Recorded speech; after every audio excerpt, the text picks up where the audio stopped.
Something beneath the lunar surface, and I'm gonna find out what it is. Welcome. Hello, everyone. to our show. Hello, I'm Big Mouth. And I'm Bruno, and we're the Big Mouth and Bruno show. Yeah. I tried to convince Drake to talk about the lunar conspiracy today, but he decided it would be lame. Well, I'm just waiting for our Stanley Kubrick episode, so. Oh yeah, we got to get him on the show. Yeah, we're gonna watch the moon landing, and then we're gonna have Kubrick on to explain how he directed it. It's gonna be a really good episode for y'all. Yeah. Did you know? We were talking about Alfred Hitchcock last week, and I forgot to mention that I had a dream about Alfred Hitchcock recently. Yeah, was it a sexual dream? No, not sexual. It's like for some reason I was on one of Hitchcock's sets, and we were driving out into the middle of the Sahara Desert for some reason. Yeah, just to hang out, probably. Yeah, and it was super hot out there. And then Hitchcock himself came up to me with some ice cold pineapple slices. What a nice guy. Yeah, and I was like, "Oh, thanks, dude." And then about a little while later, I noticed all the cacti around me started to waver in my vision a little bit. Wait, Let me get to the. I'll get to that. And then like I was like, oh shit! And then the sand started like flashing a bright orange at me, and I started turning around, and I was like, "Yo, Alfred, did you put acid on the pineapple?" And he was like, he had packed up all the equipment and the crew and everything into the bus, and he was turned around like, "Yeah, pussy, good luck finding your way back." But like in a British accent? No. No, he was American in this dream as well. Yeah. Well. And that was the end. This is a true story, by the way. Yeah, it's a real dream I had. No, it's a real story. Sure, that happened to you when you were working with Al. That's how you called him, Al, right? Because you guys were pretty close friends. Yeah. I mean, before the acid thing, of course. Yeah, pretty much. I, in fact, did not have a dream about Alfred Hitchcock. I mean, you don't have to. But if I were to have one, he'd probably be like, so what's all this then? So what's all this about then? Yeah. You know, like my typical... My film Psycho took the world by storm. Why does he have like a learning disability? What happened, Al? He has a really thick accent. I don't know. Yeah. Anyway, do you want to move on to our main segments? Yeah, I've been dreading this. Yeah. Well, you see, this was supposed to be our segment for last week, was to listen to Machine Gun Kelly's Tickets to My Downfall, but Drake forgot to listen to it, which is why we watched Sonic last week. Yeah. Which is sort of a blessing in disguise. Yeah, but everyone should shame me, because I've been really bad, and I didn't keep my deadlines, and that's really bad of me, so I should be shamed. He is eating a quite large plate of dirt during the podcast. Yeah, as we speak. And is allowed no water while he eats it. Yeah. So we listened to Machine Gun Kelly, Tickets to My Downfall. And not good. Not good. Not very good, I'd say. It's like, I hate this album more than I feel like I have the capacity to hate something. Yeah, you know, I'm just gonna speak honestly here. Yeah. If you're a Machine Gun Kelly fan, you should probably just be executed. Like in a video game, but the video game's also about your life, so it's still you. But you're wearing a VR helmet and you have to experience it. Yeah, you experience it. While Ticket to My Downfall is playing in the background, so you know that's the reason why this is happening. This album made me insane. Yeah, I mean, you listened to it many more times than I did. I listened to it for the last podcast, and we didn't even talk about it. And then like 5 more times. Yeah. Did you watch any interviews with MGK about this album? No, I try to like just like not let him be a part of my life. It's pretty good for my mental health doing that. Okay. Well, if anyone hasn't heard this album, essentially what he tried to do was make a pop punk record a la Blink 182, Simple Plan, All Time Low, etc. And Keep in it's, mind the word try there. yeah, he Yeah. tried. Yeah, that's Um, carrying a lot of weight for this sentence, the word try. and it's also a mix of gross bubblegum trap pop and Uh, just like I don't even know how to describe. It's just an unpleasant yeah, experience overall. it's like 15-year-olds would think this is cringe. Yeah. Well, my thing about this album is the main argument against or like for this album is that it's fun and that it's catchy. But Uh, that's all it's really got going for it. It's I'm not. gonna I'm gonna be honest with you. I had zero fun listening to this Yeah, album. I wanted to rip my hair out while I was listening You to know, it. there's a But lot of songs I can turn my brain off and just have fun, but I could not do that for this one. This is a no fun zone. yeah, but for a lot of people, I mean, this was a number one record. Wait, it was number one? Yeah, it was number one on the charts. Wait, people like Machine Gun Kelly? Yes. Oh, I've talked to people uh, who say that this record is their favorite record. all right, so next episode we will be executing Travis's friends. I hope you guys come in for that one. It's gonna be real good. And the likeness for Blink 182 and all those other cliche pop punk groups seems to be the main like appeal for this, I Yeah, guess. he decided to take the worst parts of pop punk, and he's like, "That's my inspiration. I'm gonna do that." Yeah, but he also seems super disillusioned about what this album is and what he is. Yeah, he doesn't know if he wants to be a rapper or like a pop punk icon. He genuinely thinks this album is something that's never been done before.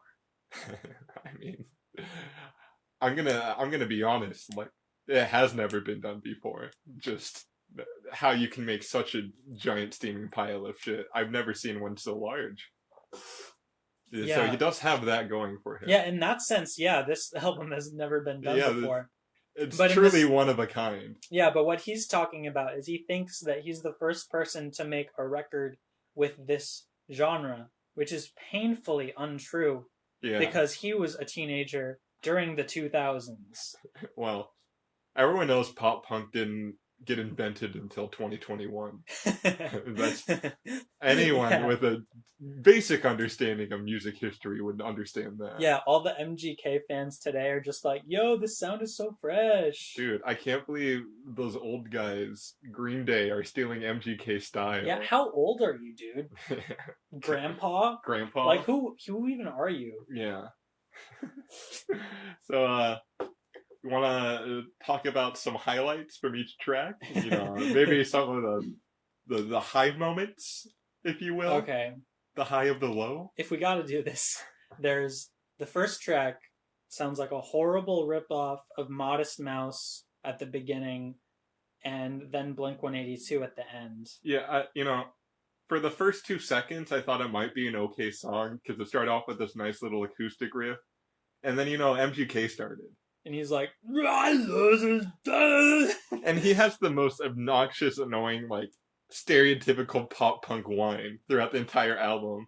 Like, I hate my dad. He sucks. I dyed my hair. But it sounds like he's choking on gravel, too. He's Yeah. like, ah! Well, that's because he's a 30-year-old man. Yeah, and he's singing about, like, trying to get teenage girls and shit. It's just not a good look. Yeah, and, like, cutting myself on razor blades. Yeah.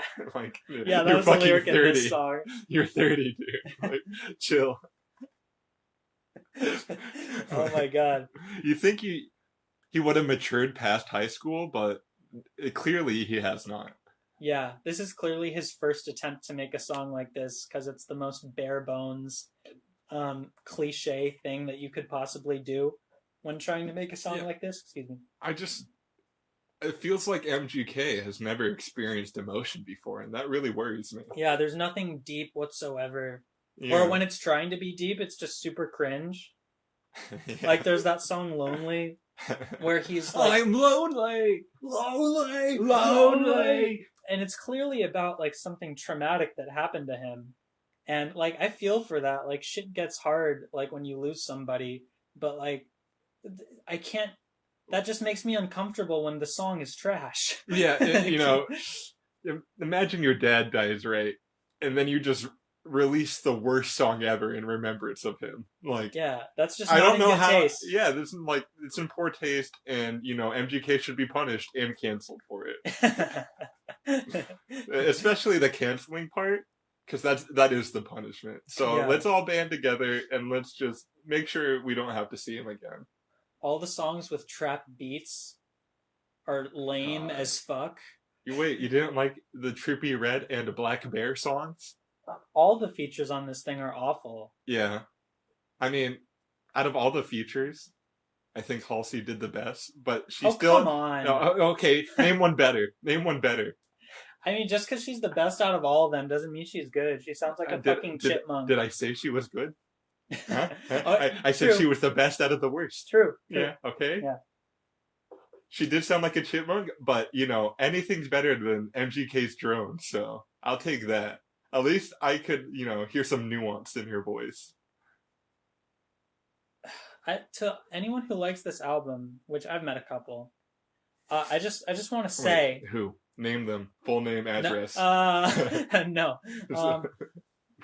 But I just want to ask, why don't you just listen to Blink 182? Why Yeah. would you want to hear this 30-year-old man attempt to copy Blink 182? Yeah. I mean, I know they got Travis Barker and everything, but just because the drums are good and the drums are like fast and make the song energetic, I'm sure there's an argument to be made about that. How did he even get Travis Barker for this? I think they're just friends or something. I don't know. Yeah. How does this happen? He chooses his projects by dartboard. Yeah, he does. What other people has he worked with? Start from worst to best. Young Blood. Oh, okay. Don't know that guy. You shouldn't. He had a hip hop album in like 2011 that I listened to back in the day. Yeah. And it was okay. He had people like Tech9 and Busta Rhymes on it. Okay. But lately he's just working with like the lowest tier of mumble rappers and like R&B singers that shouldn't have a career to begin with, and they're clearly just using Travis Barker to get some clout. Yeah, which is exactly what Machine Gun Kelly is doing here, because he clearly just asked Travis like, "Yo, dude, I want to make like a pop punk album, and you're like in that one pop punk band, so why don't you like try to help me out with that, you know?" I like your songs. You know the one that's like, I hate all these small things. I hate mice too, man. Dude, my God. I'm gonna mention the interludes now. Oh, actually, just one. It's called it's Kevin and Barracuda. Yeah. Yeah. He's not a funny man. Aside from the music, he's just not charismatic or likable in the slightest. There's so many little things on this album where it's like almost every song there's a little like clip from the studio where at the end he's just like, "Oh jeez, I think I fucked up a little bit. Oh, never mind. I'm keeping it though. I'm keeping it though." Yeah. Like, and then the beginning is just like, "Yo, this song is called this." Duh. Yeah, like on Jawbreaker. It's like, so this song's called Jawbreaker. Jawbreaker. Really not good. If anything, if I had to choose a song that was like the best in quality or like the catchiest, I would have to say, I don't know, maybe the title track. But that's not really like, that's not saying anything. When you have like 13 tracks that are all total trash and you have to pick your favorite one, it's just like the least terrible one. Yeah, when we say best here, we usually we just mean least bad. It's all bad. It's all like 1 out of 10s, but some of them are 0.5s out of 10s. What, like, I don't think MGK understands is that just because your music has fast drums and loud guitars and you're yelling, that doesn't mean that it's like punk music or Yeah. that doesn't mean that it's good. He was just like copying genre tropes instead of trying to play in the genre. Yeah, it's like fuck. It's like the same level of quality as 13 Reasons Why when they're trying to like replicate how teenagers talk to each other. Like that's how Yeah. This is what he's Machine Gun doing. Kelly thinks teenagers would like to listen to. And they don't even like this kind of music anymore. He's No. way late to the party here. I mean, I like to think he just discovered pop punk. Yeah. Yeah. Dude, Blink-182 sick. Like he's just so disillusioned about what this is. I've seen interviews where he talks about how like these song structures have never been done before, or like he even compares himself to Queen when he's talking about the title track. He's I love Queen's pop punk albums. He's like, the title track is like My Bohemian Rhapsody, you know?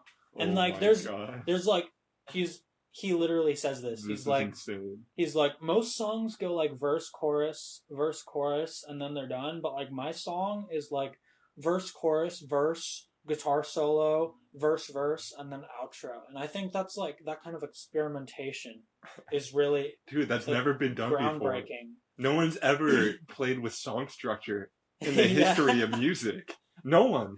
This is the first time. Yeah, his view on this is so narrow. It's like he doesn't know any other bands exist. Except Queen. There is only Queen and Blink-182. And then he thinks that like I fucking Yeah, pull out your notes. Come on, big man. I think this is gonna sound okay. Hold on. Well, as Travis pulls out his what I have a are you clip. doing? I have a clip. Okay. The struggle right now, I guess, is being like, I mean, can this for the first time in musical history like be done that someone like does 2 genres at the exact same time? Like, wait, at the exact same time? Oh shit! Well, He's the first artist in musical history to do 2 genres at the exact same time. When he puts it that way, I mean, he's kind of a trendsetter, a revolutionary. He's a groundbreaking artist, dude. He breaks ground. He digs. Oh my God. So there's also a lot of songs on this album that have trap beats in them. Yeah. It's pop punk though. It's not. It's not. He's just calling it that. It's a pop punk album. You don't get it. The song My Ex's Best Friend is complete trash. And I'll fight anyone that disagrees with me on that because it's a #1 song. It's #1. It's legit. Like, no shit. What is happening? If you thought Trump was bad, just wait for the Machine Gun Kelly era. Yeah, like, can people just remember for a second that it's Machine Gun Kelly? Yeah. It's Machine Gun Kelly. Just try to say his name out loud and not cringe to yourself. Try to go up to a friend and be like, yeah, I love listening to Machine Gun Kelly. And try not cringing. Just try. You can't. Just say that you listen to Machine Gun Kelly. Just say Machine Gun followed by a name and try not to cringe.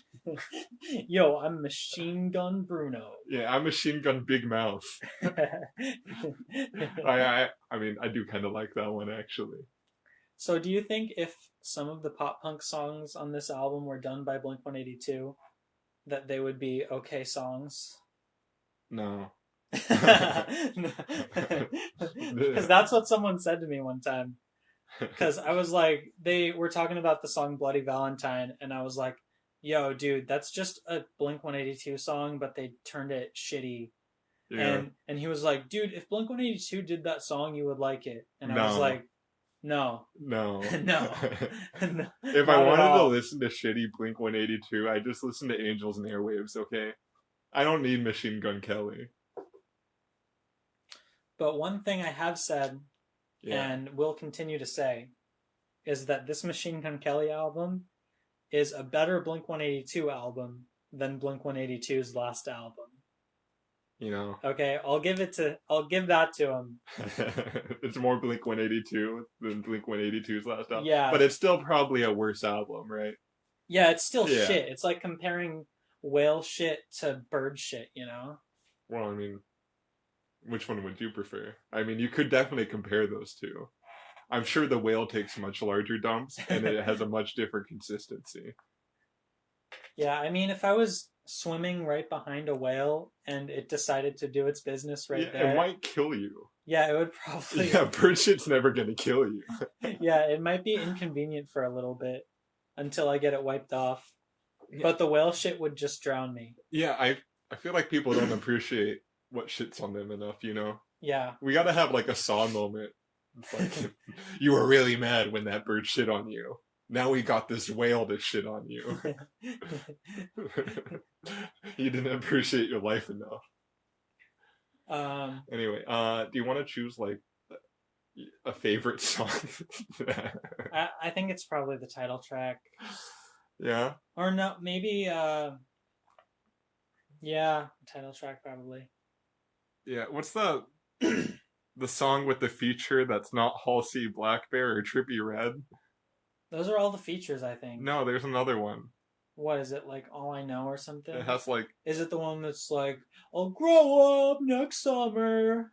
It might be, I don't fucking know. Well, I don't think I can help you. The you one with I like the most, and you can tell I really enjoy it, because I remember the song title and everything, is that one feature that I didn't mention, because I don't remember who was on it.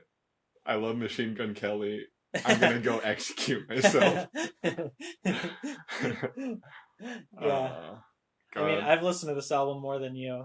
You know, Sonic made me crazy, but this one just gave me a fucking headache. Yeah, it made me want to rip my hair out. Yeah, like, I'm just unhappy. Just the fact that this album can exist and people can regard it so highly when there's so many good things that they could be listening to. I mean, just go listen to Blink 182. God damn it. Just please. please go listen to Blink 182. Please. Anything, like, their first 5 records are pretty great compared to this. You'll notice the similarities right away, and it'll be a lot better. Yeah. Let's... oh, you go. Yeah, I got a thing. The problem with this is that, like, I just think there's a lot of kids that are listening to shitty rap music that are hearing this kind of music for the first time. I mean, because it's never been done before. Yeah, in their eyes, it's never been done before. But there's a whole decade of music that was purely copying Blink 182. And now that Machine Gun Kelly's doing it 30 years later, it's like, what the fuck? Yeah. And plus, like, all the pop punk bands now that have tried to change are like, well, shit. I guess we're just doing Blink again. Yeah, I guess we just don't need to try at all. Yeah. This album is so low effort. It's obvious. Yeah. It sounds like he wrote some of these songs in an afternoon. He probably did. If not, like, an hour. He probably wrote them really high on mushrooms and then called Pete Davidson for some editorial advice. I wouldn't be surprised. I mean, he's like... All the footage I've seen of him, he's like high as fuck and can't say anything. Yeah. Just imagine him in the studio going like, "Yeah, dude, I'm lonely. I'm lonely, lonely, lonely." All right. Let's move on. Okay, I don't want to talk. Oh, I have one more thing. God fucking damn. Do you remember the part in World War III where he just lets out a really funny yell? Yeah. No, that's the first song. Oh, not that where one. They're like, yeah. But there's a part in World War III where he's just like, Yeah, I do know. Yes. That was probably his greatest vocal performance on the album. Yeah, I watched one interview with him where he was like, on the song World War III, like, we recorded the drums and the guitar at the very same time. Like, That's never been done before. That shit's not separate. Like, that shit's never been done before. Like, every album, like, they separate the instruments, but we recorded them, like, at the same time. And it's like, dude, you don't know anything about music. Just admit it. You don't know what the fuck you're saying. Your viewpoint on this is so narrow that you're not willing to accept, like, that any other bands exist. Dude, other than you. This song's got fucking hi-hats in it, bro. That's never been done before. This song's got fucking hi-hats. This song's got like a 2-bar drum fill in it. No, that's never been done before.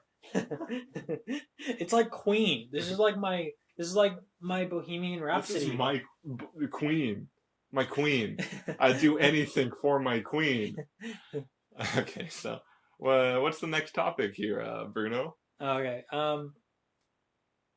You sure you don't have anything more to say about Machine Gun Kelly? I mean, for someone who said they will never listen to this album again, you sure do seem to want to talk about him a lot. I'm gonna be honest with you. I never will. I'm gonna just so you guys know, I will be torturing Bruno every time he's in the car with me by playing the Machine Gun Kelly album.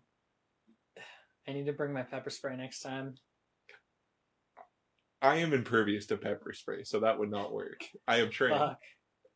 Okay, if you have nothing else to say, we might as well move on. We're gonna talk about some new music.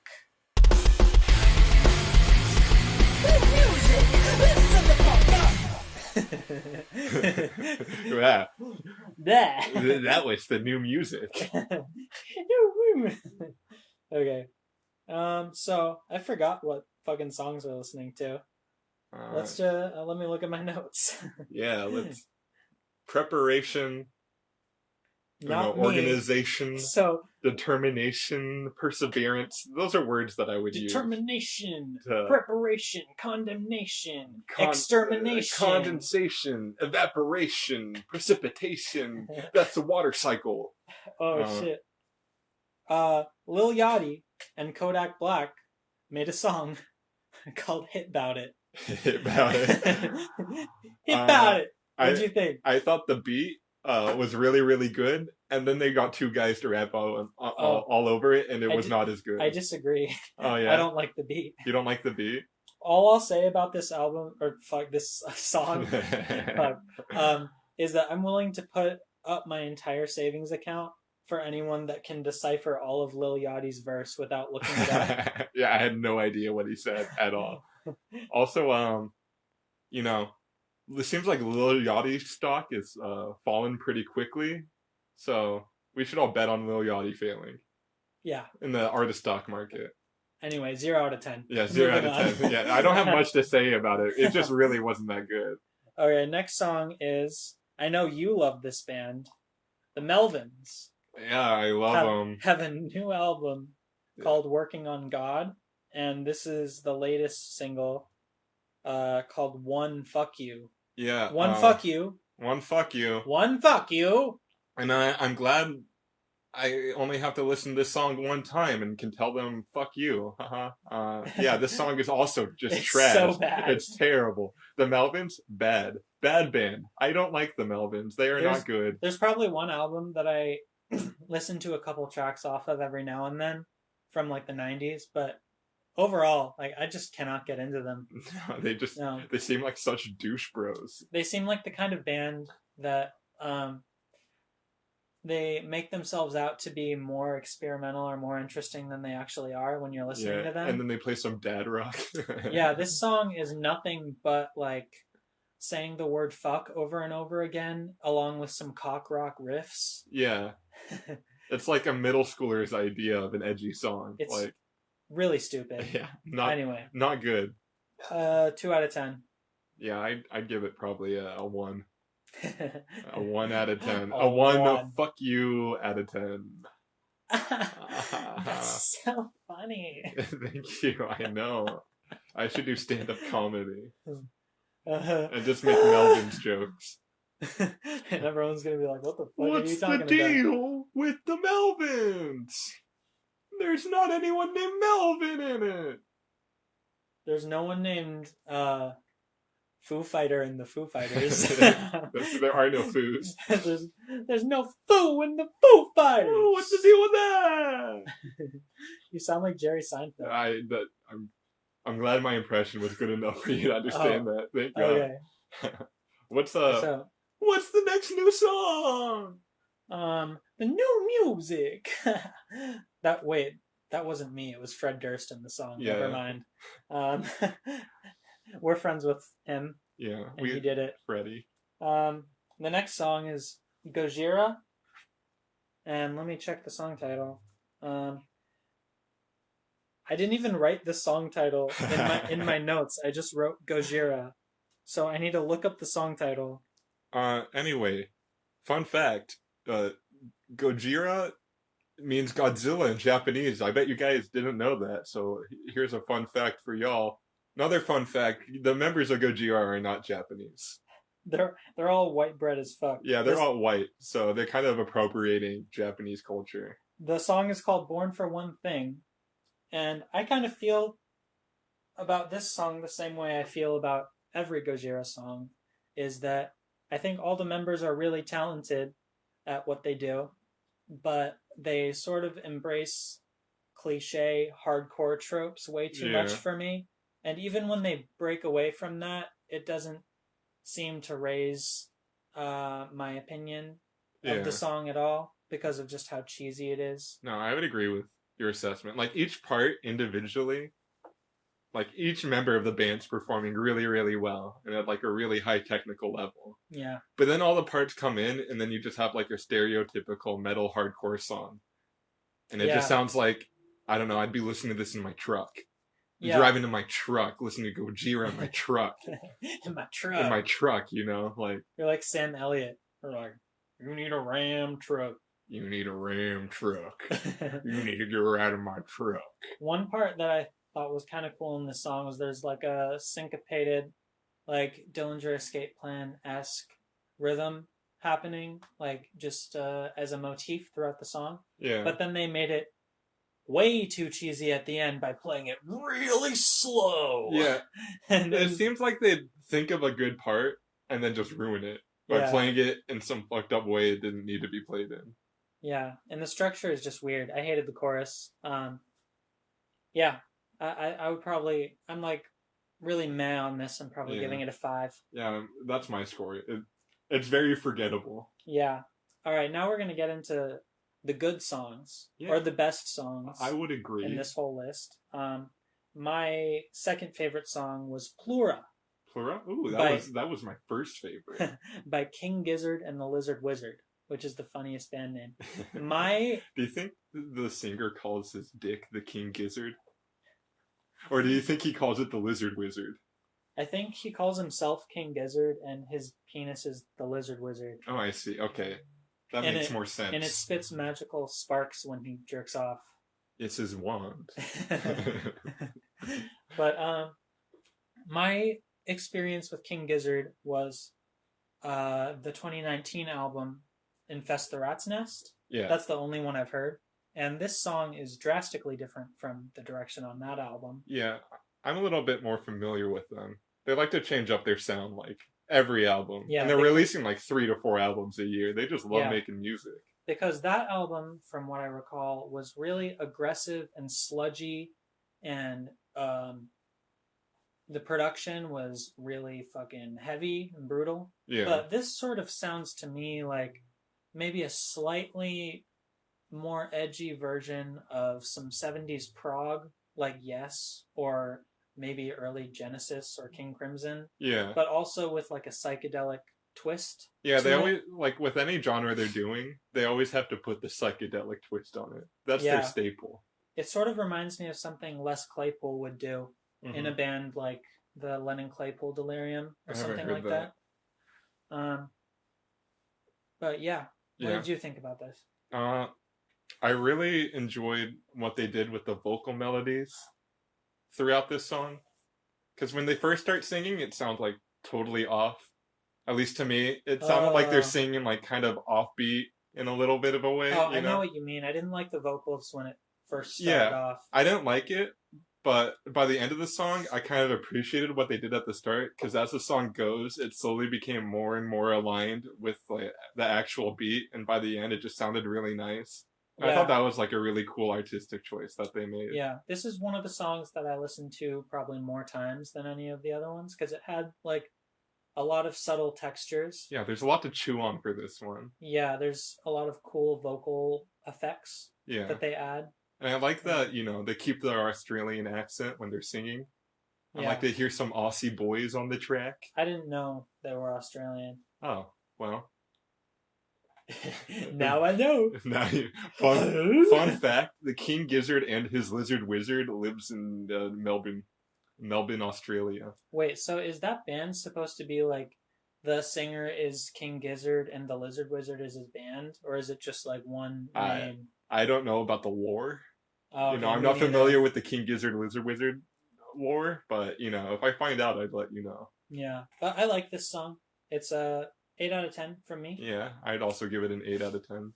You're Yeah. always giving your score first, so it sounds like I'm just stealing your score, but But really, we're just agreed. Legit reality, we're friends and we agree sometimes. Yeah. So, final song. My favorite song. Yeah. The legendary alt rock band Glassjaw came out with a new EP, and I honestly did not know which was the main single off of this, but I just chose my favorite song. Yeah. And my favorite song was Vanilla Poltergeist Snake, which is an awesome name. Yeah, it's a sick song name. Sick song. Yeah. It's an awesome track. What'd you think?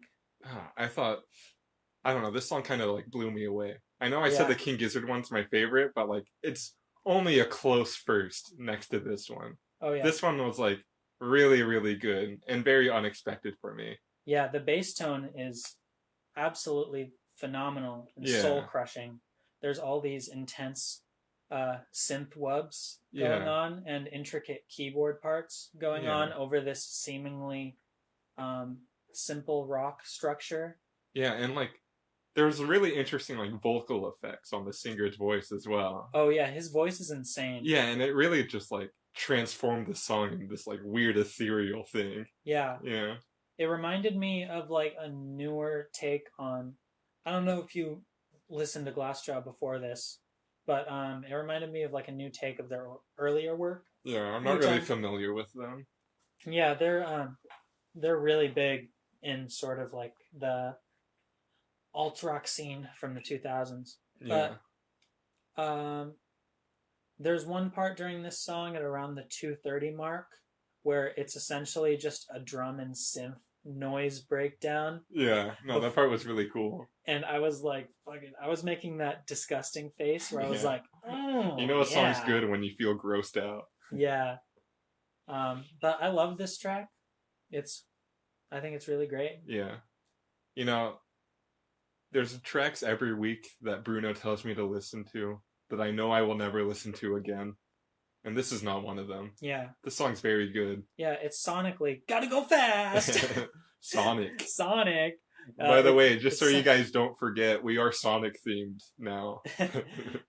Remember our motto, gotta go fast. Eat your chili dogs. Gotta go fast. Okay, but sonically, it's one of the best songs I've heard in a long time. Yeah, no, definitely. It reminded me of what's that song last week that kind of had that same experimental, distorted vibe? I'm trying to remember. Was it The Body? Yeah, The Body. Yeah. It but they were just like straight noise rock. Yeah, this reminded me of like Cleaner the Body. Yeah, but they're trying to like give it more of a structure. Yeah, more of an oomph. Yeah. I would probably give this a 9 out of 10. Yeah, 9 out of 10. Okay. And that's... Well... Did you have something more you wanted to say? 9 out of 10. 9 out of 10. So that's it for the new music. New music! New music! It wasn't me on the song, I swear. It's Fred. It's Fred.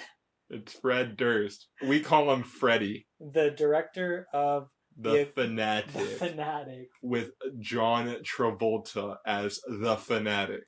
I'm going to check if Fred Durst directed anything else, because I'm really curious. Uh, you can go ahead and Well, introduce the album we're talking about. yes. So I told Bruno to listen to Phoebe Bridgers' album Punisher this week. And Bruno, what's your initial overview? Your thoughts, opinions, comments? Well, why did she smash the guitar though? I yeah, Why did she I smash honestly it? find it kind of disrespectful that she did that, you know. Yeah, I mean, that guitar probably cost like $300, I mean, and she clearly has no respect for her do you know instruments. how many children could eat that guitar for food and she would just throw it away like Did you know how that? many starving children could chop it up for Would firewood? appreciate that guitar. I'm being ironic Yeah, I don't give a because, shit about that at all. yeah, Break as many guitars as you want. Actually, I encourage it. Go to your local guitar center and just break shit. I think I loved the meme where it was this guy talking about like, oh, why did you smash the guitar? And then he's like taking a bong hit, and there's like a Clash poster and like a fucking Bad Religion poster, That's really funny. and all of them are like breaking the guitars on the posters. Yeah. Yeah, but I have a weird relationship with this record. Yeah. Weird. Yeah, because I think it's a perfect record. Oh, really? Okay, yeah, I think it's for what it is. For like what it's trying to accomplish? Yeah, for what Yeah. it is, it's perfect. And I think there was a little bit of a disconnect with me because just purely based on the genre. Yeah. Because when I first heard the first couple tracks, Kyoto came on. Kyoto's a banger. Yeah, it's a fucking banger. And I was like, is this going to be a record full of indie pop bangers? Because I'm so down It kind of for that. leads you on because like that song's so rockin' and such a banger, and you're like, oh shit, this is gonna be a rockin' album, and then it's just like more slow, sad And stuff. then it's just like, no, it's slow and sad. I mean, I love that shit, but I know that's not really your vibe as much. Yeah, I think there was like all the slow songs that are very minimal in percussion and instrumentation in general. I think I basically have the same opinion on. Yeah. Like garden song and things like that. Yeah, it's sort of those songs to me sort of just blend into the experience, and it's harder for me to pick the songs apart. Yeah. Or tell what they are. Yeah, I get what you mean. Because they all have like that. I don't know. I feel like a lot of songs on this album were just trying to create like a sort of vibe and experience an emotional state rather than you like listening to the songs individually. Yeah, I think a lot of it was more focused on the lyrics. Yeah. Which let's get into the lyrics. Yeah, she writes some good lyrics. Are sad as fuck. Yeah. These lyrics like tore me to my core. Oh, they will hurt you. Yeah, and they just forced me to remember things that I would just rather not remember about my life. Yeah, Elliott Smith killed himself and then entered this young woman's body. Oh yeah, I was gonna say there's lots of Elliott Smith. Yeah, vibes definitely on this some thing. strong Elliott Smith vibes. And you know, I'm a slut for Elliott, so I just lap this shit right up. You have any notable lyrics that stuck out to you? Probably either Halloween or I See You. Yeah. Yeah. Or I Know the End had really good lyrics too, which is my favorite song on the record. Oh, really? In general. I thought you were going to say Kyoto.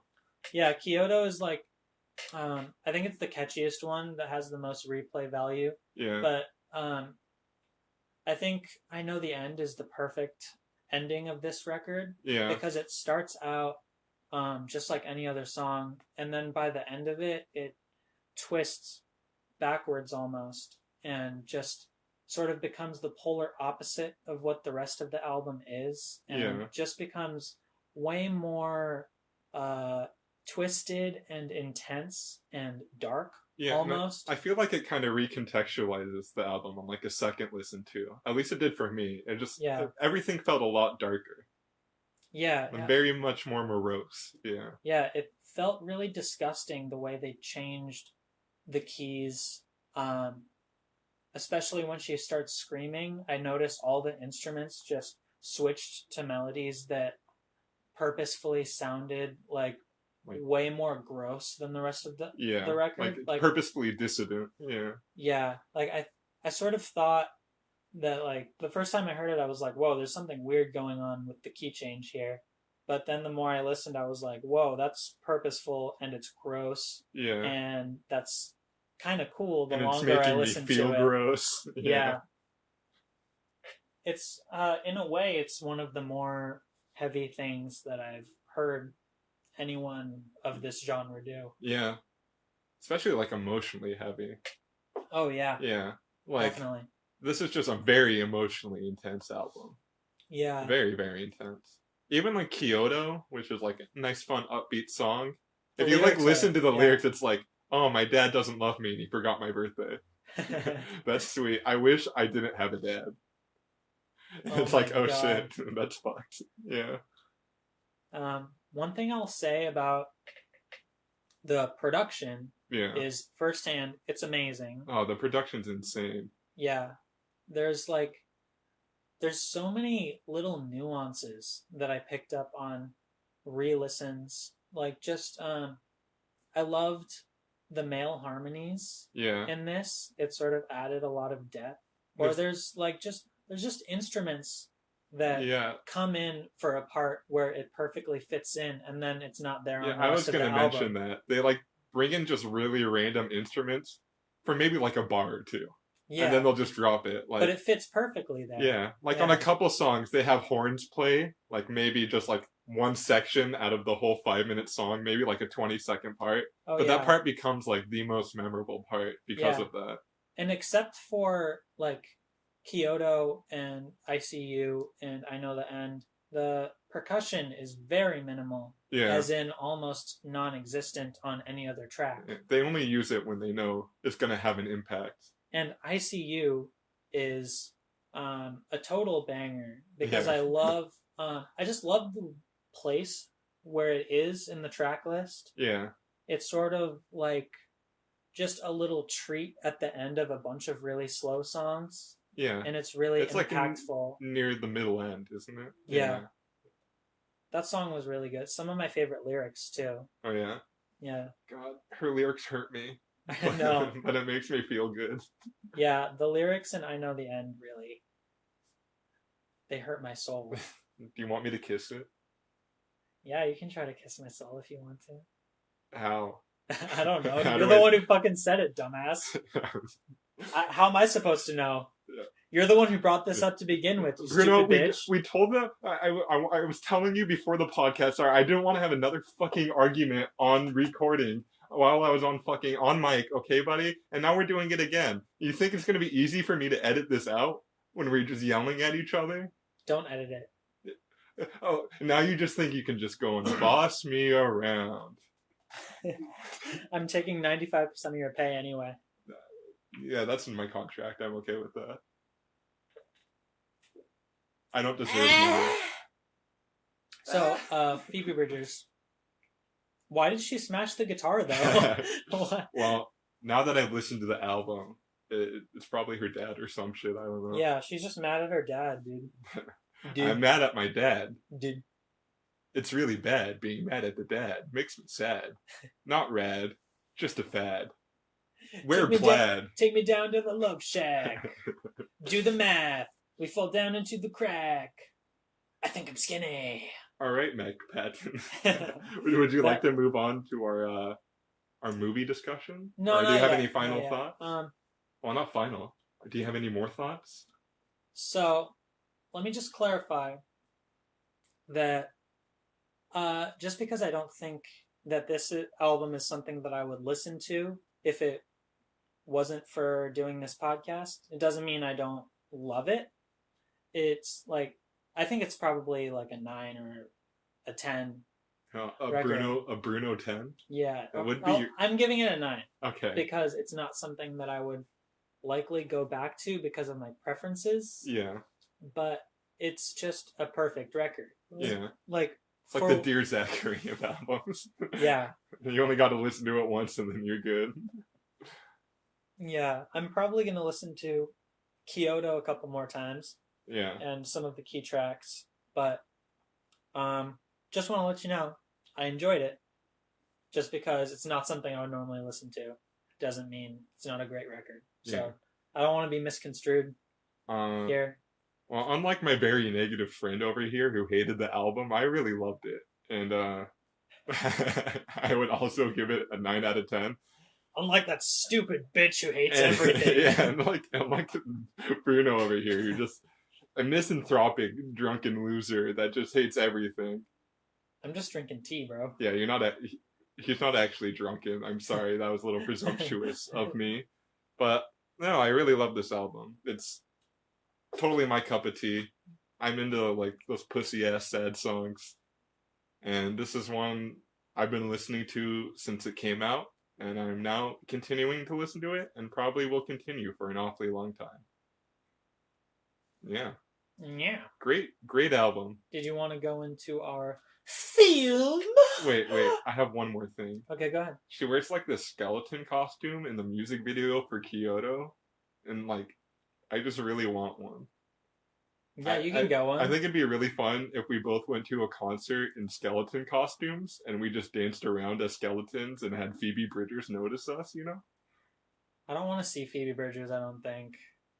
I know, but if I was going there in a skeleton costume and I'm like, Bruno, I have an extra ticket and a skeleton costume, you would go with me. Yeah, if it was free, I would go. Yeah, okay. Like, I wouldn't pay for it, though. Well, I mean, it's already bought. Really? No. We're going tonight, bitch. Yeah, I mean. COVID party. Yeah. COVID concert. Who's coming?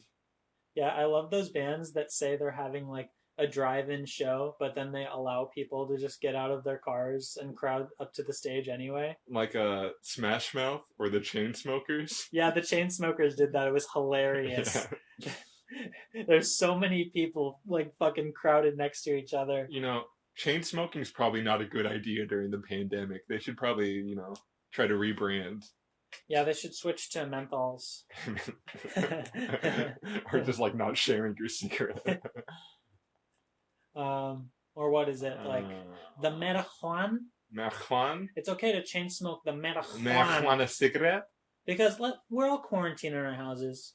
You gotta get a little stoned every now and then, you know? You just gotta smoke some weed, bitch. Sometimes I bury my body in sand and I get the local kids to throw rocks at me. What does that have to do with what I just said? Well, I'm getting stoned. Oh. Okay. I just got that. Yeah. Are you high while they do it? No, they don't let me. That would be fun. They actually smoke my weed. The kids come over, bury me, throw rocks at me, and then smoke my weed in front of me. After they dose you with acid. Yeah, I'm high on salvia the entire time. Anyway. It looks like there's planets being thrown at you. Bruno, I don't want to remember this anymore. I want to talk about the movie. And I told Bruno to watch one of my favorite films, Being John Malkovich, this week. And who directed and wrote the movie? Well, the writer is none other than Charlie Kaufmann. And the directors are a good friend of the show, Spike Jonze. Oh yeah, good friend of the show. A good friend of the show, Spike Jonze. How you doing, Spike? I know you're listening this week. Bro, I'd hang out and have a beer with Spike Jonze. Dude, I'd have a beer with both of these dudes, homie. Yeah, I'd probably sneak in a J. Yeah, sneak in a J. Maybe, you know. Security didn't see me bring this in. You guys wanna come to the bathroom and smoke this shit with me? We can write your next movie. I have a good idea. You know, but in all seriousness, hold on, one more thing that's not serious. For someone with the name Spike, he shouldn't be able to make as good as movies as he does. Why is that? Because Spike is just a silly name. What are you talking about? What are you gonna do? Stab me? He's pointy. Yeah, you're gonna fucking point shit at me, Spike? Anyway, continue. Anyway, I loved it. I loved this movie. Yeah. I loved it. I knew you would. I'm so happy you loved it. I loved everything about it. It's such a beautiful movie. It's so amazing. It's like, it's so unique. Yeah. The concept and just the way it was executed is probably the most, if not the most original concept I've ever seen for a movie. It's probably I don't know. I can't think of a more original concept than I'm the actor John Malkovich. Yeah. Like, I don't know. That's a pretty simplistic way of putting it. I mean, But, I don't want to. We're not in spoiler talk yet, Yeah. Before we get, what can I say that's non-spoilery? I think, everyone should watch this movie. yeah, everyone should. Everyone should watch this movie. What is it about? Well, it's about this puppeteer who starts this new office job that he hates. And while he's exploring his new office, he finds a little room. And in this room is an even tinier room. And if you crawl in that tiny room, you end up being in the head of John Malkovich. And you can kind of control him for 5 minutes, and then you're kind of dropped off in the middle of the freeway. Okay, I was gonna correct you there, but then we're getting into spoiler territory. Oh, yeah. Yeah, I could be wrong. Why don't you just give some minor details? Why don't you just give a quick non-spoiler review, and then we'll get into spoilers. Non-spoiler review? Like Bruno was saying, one of the most unique and creative screenplays I've ever seen adapted to film. The acting is incredible. It'll make you feel shit. It's just such a powerful movie for having such a strange concept that the entire time you'll never be bored because of how strange it is, and by the end, you'll appreciate what the movie has done for you. Yeah, I think the pacing is absolutely fantastic. Just the way there's not a single shot or line of dialogue that isn't reincorporated in an intelligent way. Yeah, there's constant lines of dialogue used in the first 30 minutes that you'll hear later in the last 30 minutes of the movie. And it's all really significant in the grander scheme of the story. There's no throwaway lines in this film, which is why I wanted to watch it again. I watched it last night, and then I watched it this morning before we met up, and I absolutely loved my second watch just as much. Just because Charlie Kaufmann is that kind of writer where he adds so much detail to his scripts that you can't really go a watch without noticing something new. Yeah, there's so much nuance to everything he writes. And like he was saying, there's zero wasted time in the movie. Yeah. Everything that's shown to you is necessary to convey his message or point. Yeah, and the runtime flies by. Yeah, and it's a decently long movie. Yeah, it's a 2-hour movie. Yeah. It's one of those things where I was almost done, and I looked at my phone, and I thought it was 45 minutes in or something, and I was like, whew, that went by fast. Yeah. So let's get into spoiler territory. Yeah. If you want to watch Being John Malkovich, it's on Hulu. Hulu? Yeah. Hulu! What's the name of the Hulu? So go watch Being John Malkovich and come back if you want to hear a spoiler discussion. Bada bing, bada boom. And spoiler, we go. Full spoil ahead. So I have so many notes about this film. Wait, you were going to correct me. So I was going to correct you. What the fuck did I do wrong? Because you said that when he goes into the door, or anyone that goes into the door can control him for 5 minutes, but it's only Craig that can control him. Yeah, that's true. Because he's the a puppeteer. puppet master. Yeah. Yeah, but no one else can. They can just see through his eyes. Yeah. Except for I misused my word. Yeah. Except for Lottie, who sort of kind of subconsciously convinces him to make a choice. Yeah. But she doesn't really control him. It's sort of just Maxine is calling him to go to dinner. Before we get all these plot details, let's start from the beginning of the plot. Let's get a more overview, so we're not just saying names. Okay, go ahead. So, but if they're this true, far in, they probably past the spoiler warning, I think they would have seen it. But you can give a slight plot overview anyway. Craig's puppet guy, main character, he's kind of an incel. Lottie, that's his girlfriend, right? A wife, yeah. Wife, yeah. She loves animals and not Craig that much. Really? It seemed to me... No, well, at the start, she really loves Craig, but Craig's not really into her. Yeah, Craig's a shitty person. Yeah, Craig's a real shit guy, but it's just because no one cares about his puppets. He's just a really bitter, selfish dude. Yeah, he's an incel. Yeah. He's an incel. You call every character... Dude, we watched a lot of incel movies, Travis, okay? This incel's just a little bit more relatable than the last one. You said Tony from Dial M for Murder was an incel. Yeah, okay. He was kind of an incel, was he not? Who kills her wife because she won't give him the fuck anymore? I mean, come on. That's an incel move through and through. All right, you can continue describing. All right. He has a boss named Maxine, who he's in love with, but she doesn't give a fuck about him and only uses him. And then there's John Malkovich, who is John Malkovich, the actor. John Malkovich. Malkovich. Malkovich.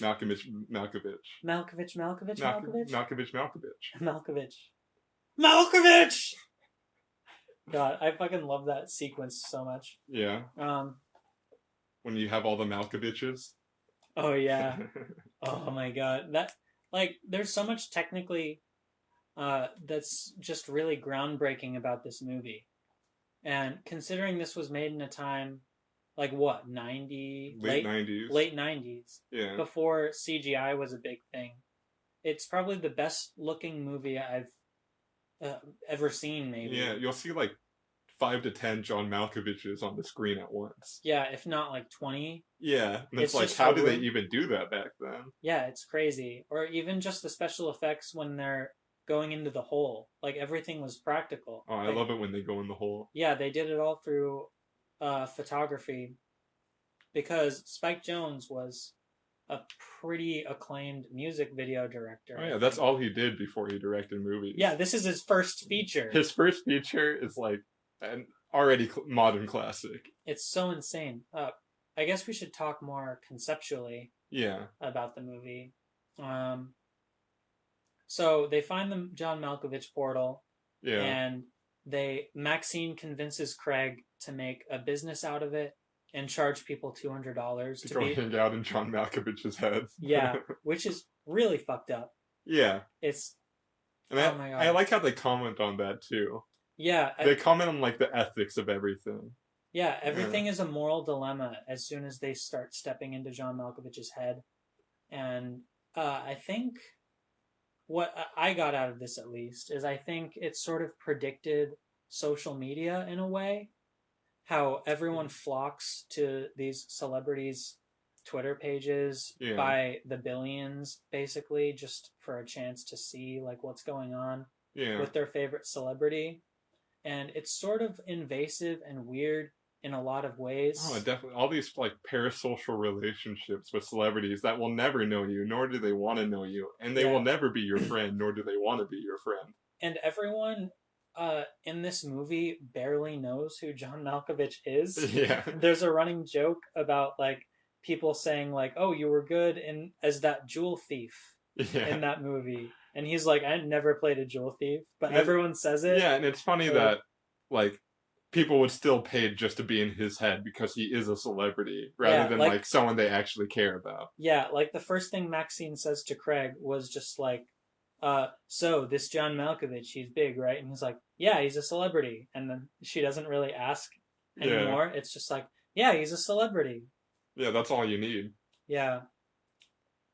This movie is pretty much just a basic message of just like people needing to be in someone else's skin in order to get away from their own problems. Yeah, it's like codependent relationships, the movie, you know? It's making your identity someone else so you don't have to reflect on yourself. Yeah. But the John Malkovich's actions when they get into his head are so mundane and uninteresting. Yeah. Yet they still have this profound impact on the people that are inside his head at the time. It's almost sad. Like it plays with like what I was talking about earlier, where like no matter how uninteresting someone else's life may be, you just need to see that whether the grass is greener on the other side. Yeah. And even if it's not greener, you're gonna think that way because you want to get away from your own problems. Yeah, it's like just that escapism, you know? It's like anything just to get away for 5 fucking minutes. Yeah, but the human experience is just full of unique ups and downs for every person. Like, just because you're in someone else's brain for 15 minutes, like, you're not gonna escape your own problems. Yeah. You know? Even if that's, like, very true of the movie as well, just, like, with the plot, you know? Oh, yeah. Like, Craig is constantly trying to control John Malkovich to impress Maxine. Oh, yeah. But Maxine just wants to, like, fuck John Malkovich and make money. Yeah. So she's like using Craig. So Craig's just being John Malkovich. He's losing his identity just to help hers. Oh It's yeah. just such a fuck situation. And just that whole let's talk about Maxine for a second. Yeah. Because Maxine is Sociopath. Yeah, she's the worst character. And I liked the connection between Craig, who's an actual puppeteer, and Maxine, who's just a very manipulative, selfish Well, person. she's like a puppeteer in a different way. Yeah, she's puppeteering the people around her and doing the things that she wants because she just has that effect on people. She doesn't give a rat's ass about the people in her life. She's very honest with Craig as soon as he meets her that, like, you know, I don't give a rat's ass about you. And then he finds a portal into John Malkovich's mind. And now she does. And she's like, hey, I can use this guy to my benefit and we can make a lot of money. By the way, Craig is a really good puppeteer. Oh, the puppeteering scenes in this movie are crazy. Beautiful. I don't even know how they filmed those. Yeah, the opening of this movie is just the best puppeteering I've ever seen. Yeah, like, it's insane. I don't know if it's real or fake. That's how, like, great puppeteering it was. I don't think there was anything, I don't think there was any digital effects in this movie.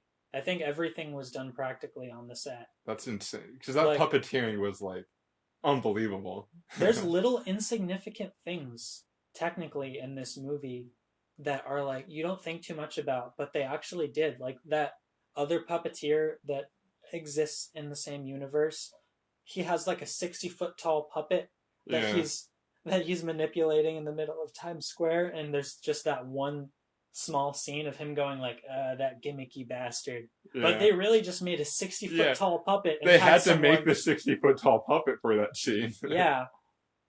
The attention to detail is ridiculous. Or even just at the end, after he's been John Malkovich for a while, and he sort of... John Malkovich? But there's a documentary about him as John Malkovich trying to be a puppeteer. And I think I was most impressed that they made that documentary like all fucking...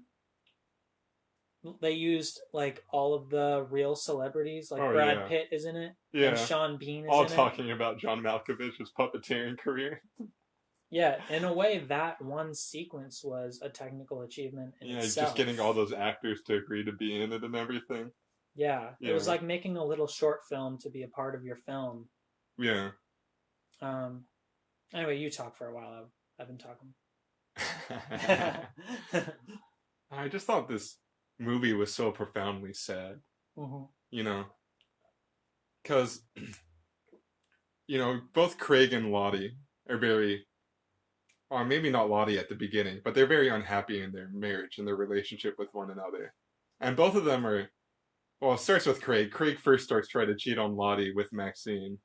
And then by doing that, somehow Maxine and Lottie fall in love, but only when Lottie's in the body of John Malkovich. Oh yeah, I loved when Lottie goes inside John Malkovich for the first time and she finds out that she's transgender. Yeah, no, I thought that was like a really progressive and powerful scene at the time. Yeah, because that totally makes sense that would happen. If you're thrust into the body of a person of the opposite sex for 15 minutes, and you know what it feels like, that's gonna happen. Yeah, like you're gonna recognize, like, oh, this is what I'm experiencing. This is what I want, Yeah, and there's a really, I love this line when Craig is trying to convince her that she's not actually transgender, and he says, like, just because you jump into someone else's skin doesn't mean all your problems go away. Yeah. Which is just the entire message of the movie, but it's also really ironic. Like exactly what he does with his puppets, Yeah, it's what he does with his puppets. Like there's the line about him, like, I just love puppetry because you get to be in someone else's skin and see through someone else's eyes. Would you like to be in my skin, Craig? Oh, God. Yeah, the puppet version of Maxine and Craig was really creepy. Yeah, I feel like Craig in a different universe would have just killed Maxine. Like, did some weird, creepy murder. He was very obsessive. I don't know. He's that kind of guy. He looks gross. He looks like he'd kill someone. I mean, he's definitely a douchey piece of shit, Yeah. but I don't see it that way. He has to make better puppets.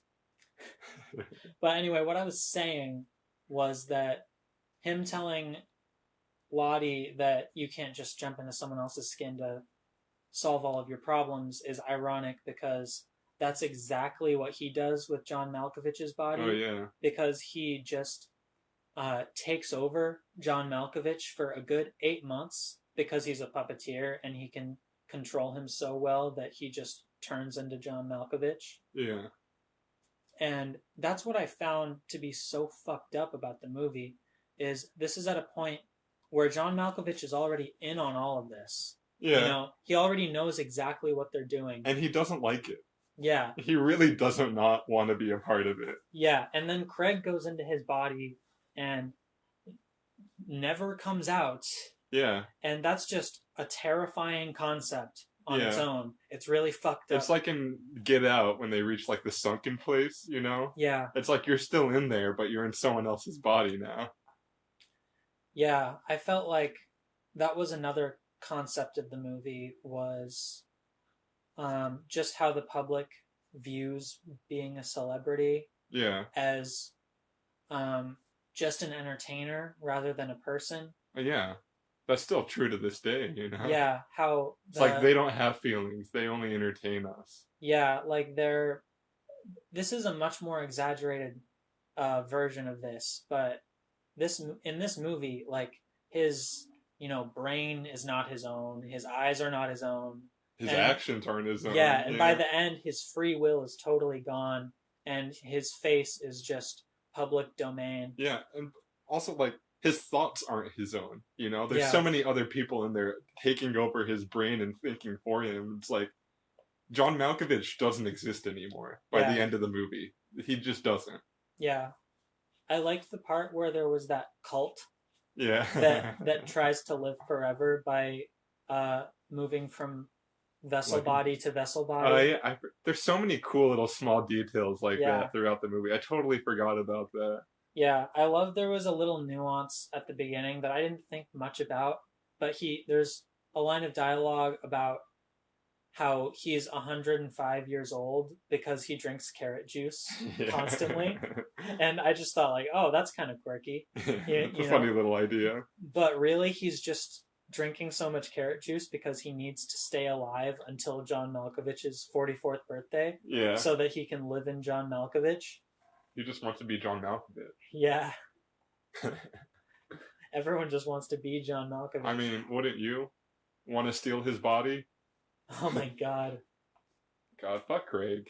Fuck Craig. He's I still think Maxine is the worst character, but at least she changes by the end of it. Yeah. Because she has a baby with John Malkovich while Lottie was inside of his brain. And she decides that it would be the right thing to do to be a couple with her.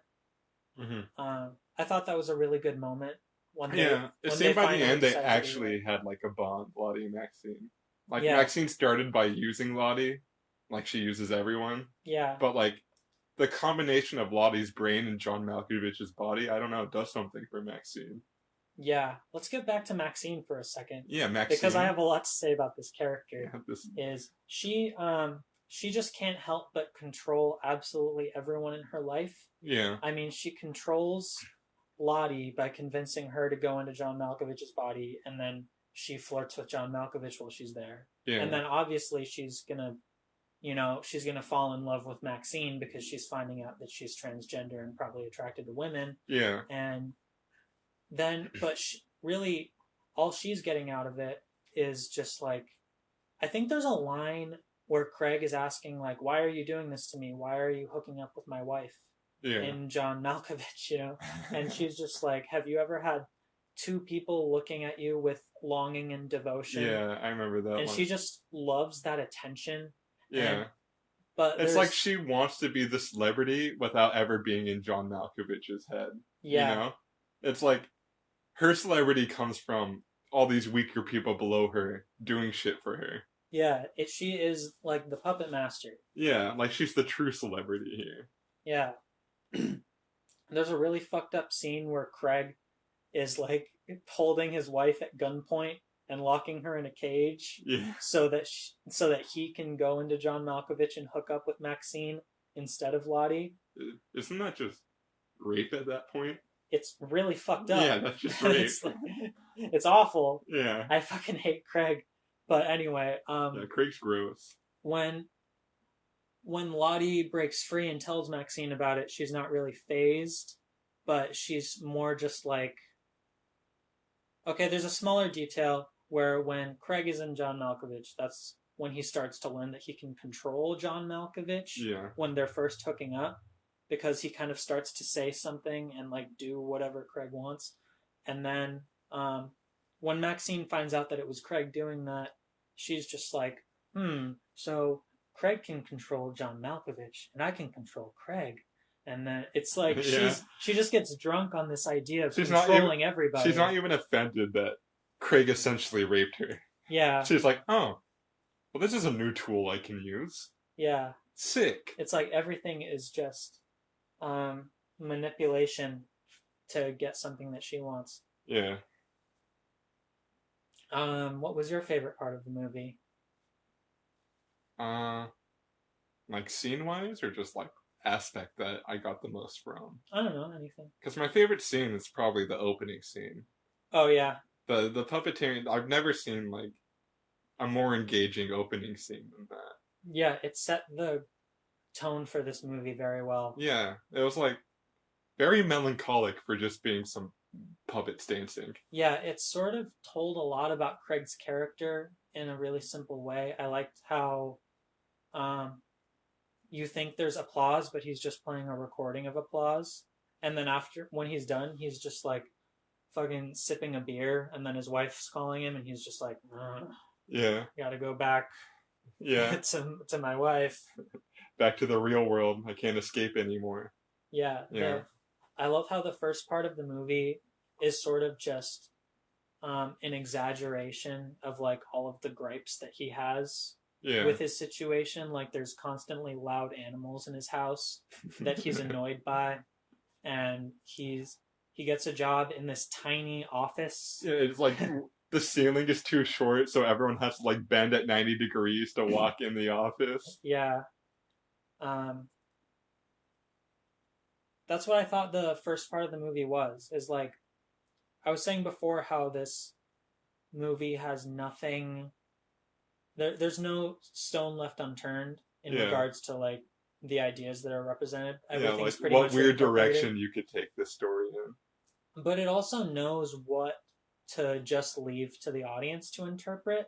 Because I like how they didn't explain some of the funnier things, like how the floor is too small for anyone to stand, or that there's that secretary who just doesn't understand what the fuck anyone's saying. Well, they're like clearly living in a fantastical world, you know.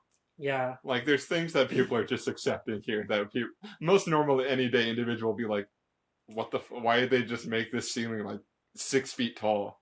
Yeah. Why didn't they just make it 10 feet, like literally every other ceiling? And their boss is convinced that he has a speech impediment because his secretary just has a really bad hearing problem. Yeah. But he doesn't think... There's so many funny moments. Yeah, it's a really funny movie. This movie is like so emotionally impactful while being hilarious at the same time. Yeah. He can really write like a line that's super funny but sad at the same time. I think this is definitely a Charlie Kaufman script, but it very much feels like a Spike Jonze movie. Yeah. I'm really glad that these two found each other.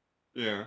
Because I haven't seen Adaptation, which I also heard that Charlie Kaufman wrote and Spike Jonze directed.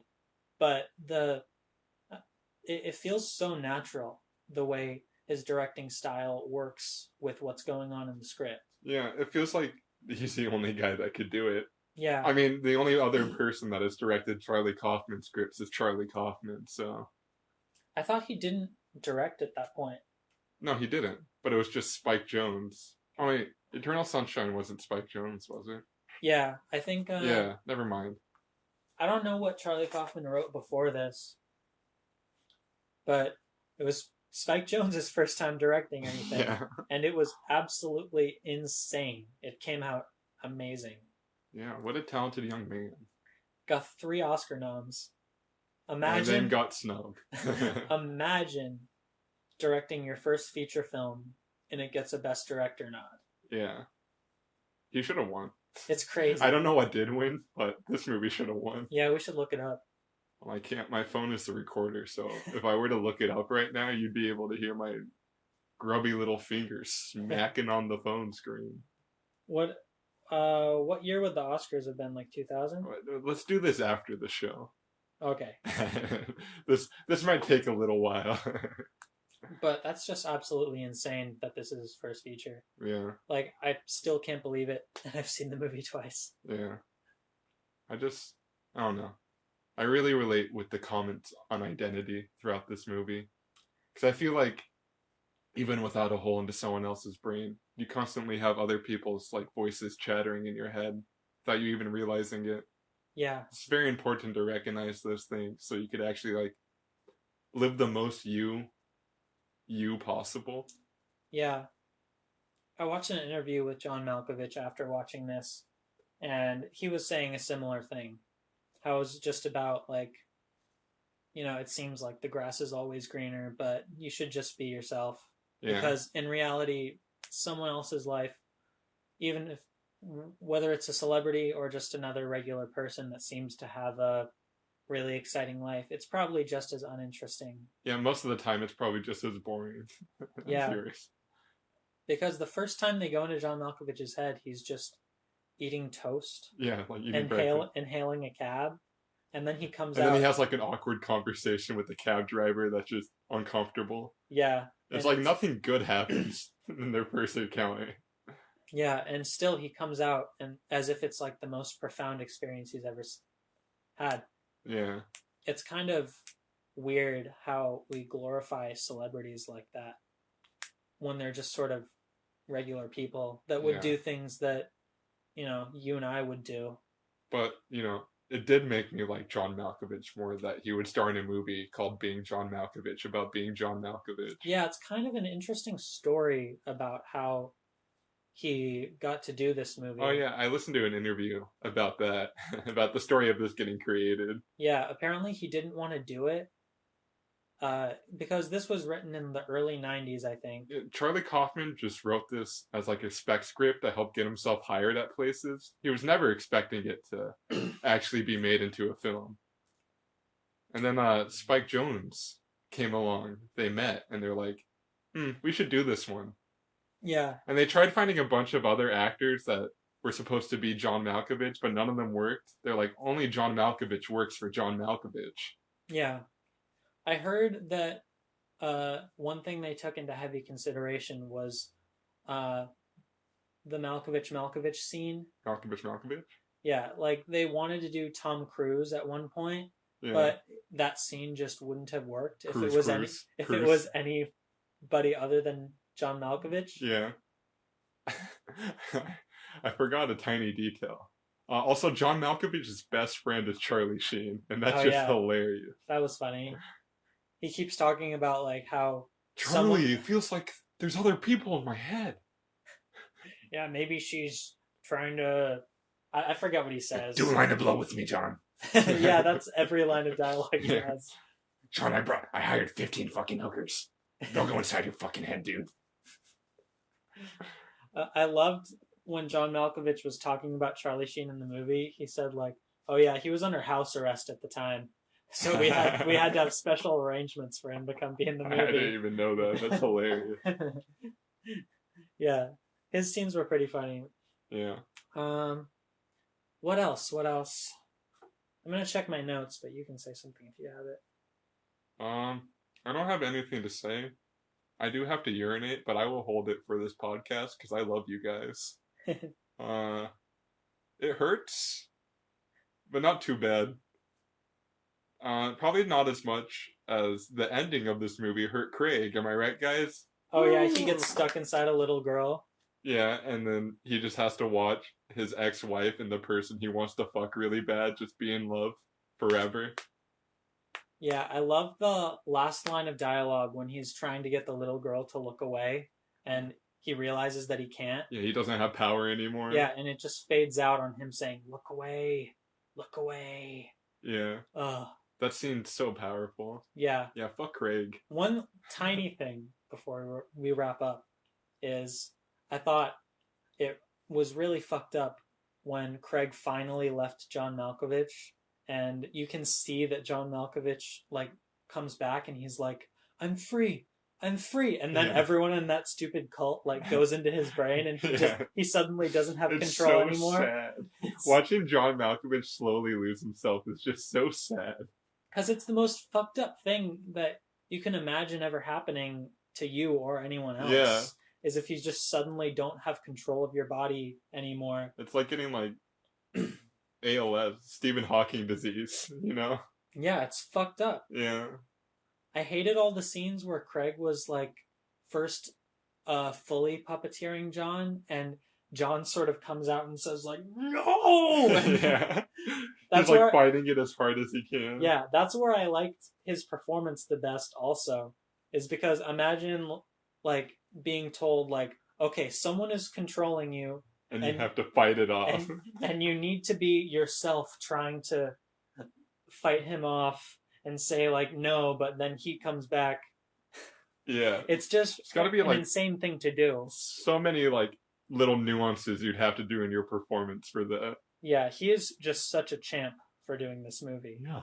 It's crazy. I'm John Malkovich. I was that jewel thief. I can see why they didn't want to use anything or anyone other than John Malkovich. Because I don't see any other actor fitting that. You might being Queen Latifah. Oh my god, no! Being Beyonce. They're both so bad. What are other funny versions? What's a good actor you could be? It had to be something. I'm just thinking about Tom Cruise now. Being Top Gun. You're just a plane. I need to go play volleyball shirtless with all these ripped dudes in my head, watching me do it. There's only ripped dudes are allowed in my head box. All right, I need to pee also. So, did you want to wrap things up? Yeah. This is one of my favorite movies yeah, ever. It's one of my favorite movies too. Like, yeah. So this is a 10 out of 10. Big Mouth classic. I also give it a 10 out of 10. Bruno classic. Yeah. And we're gonna go sword fight and pee together. Thank you guys so much. I need to recommend my shit for you. I always forget that this is the whole premise of the podcast. I have a pretty fun week planned for you. I don't believe you. No, believe me. Okay. My album for you to listen to is The Mollusk by Ween. Oh, Ocean Man. Yeah, is it that album? Yeah, that's on it. I'm a water boy. And my film for you to watch is 12 Monkeys. Ooh. By Terry Gilliam. I have not seen that. I've always wanted to though. Yeah. I hear it's a banger. It's gonna be fun. Oh yeah. All right. And if you guys want to listen to that album and watch the movie, join us on our discussion. Yeah, do it. All right. Thank you guys so much. Get the fuck out of here. Bada bing, bada boom. Fuck.